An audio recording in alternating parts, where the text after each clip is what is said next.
நெத்திலி மீன் வாங்கினீங்கன்னா ஒரு வாட்டி இந்த மாதிரி ட்ரை பண்ணி பாருங்கள். செம்ம டேஸ்டியாக இருக்கும். 2 டேபிள் ஸ்பூன் போல் எண்ணெய் சேர்த்துக்கோங்க. கடுகு, வெந்தயம், மிளகு, பச்சை மிளகாய் சேர்த்துட்டு ஒரு வெங்காயம் பொடுசாக கட் பண்ணி அதையும் சேர்த்துக்கோங்க. வரமிளகாய் சேர்த்துக்கோங்க.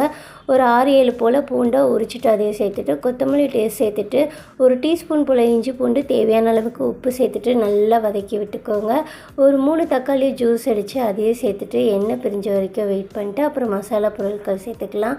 2 டேபிள் ஸ்பூன் போல் மிளகாய்த்தூள், 2 டீஸ்பூன் போல் தனியாத்தூள் சேர்த்துட்டு 1/2 டீஸ்பூன் போல் மஞ்சள் பொடி சேர்த்துட்டு எண்ணெய் பிரிஞ்சு வர வரைக்கும் வெயிட் பண்ணணும். ஒரு பெரிய எலுமிச்சை சைஸ் புளியை நல்லா கரைச்சிட்டு 2-3 வாட்டி சேர்த்துக்கோங்க. இப்போ நல்லா கொதி வந்ததுக்கப்புறம் நம்ம சுத்தம் பண்ணி வச்சுருக்க நெத்திலி மீனை இதில் சேர்த்துடலாம். இது எல்லாத்தையும் சேர்த்துட்டு ஒரு நிமிஷத்தில் கொதிச்சிரும். இது கொதி வந்ததுமே டக்குன்னு ஸ்டவ் ஆஃப் பண்ணிவிட்டு கொத்தமல்லி தூவிட்டு இறக்கிடுங்க. ரொம்ப நேரம் வச்சிங்கன்னா மீனெல்லாம் கரைஞ்சி போயிடும். அவ்வளோதான், நெத்திலி மீன் குழம்பு ரெடி.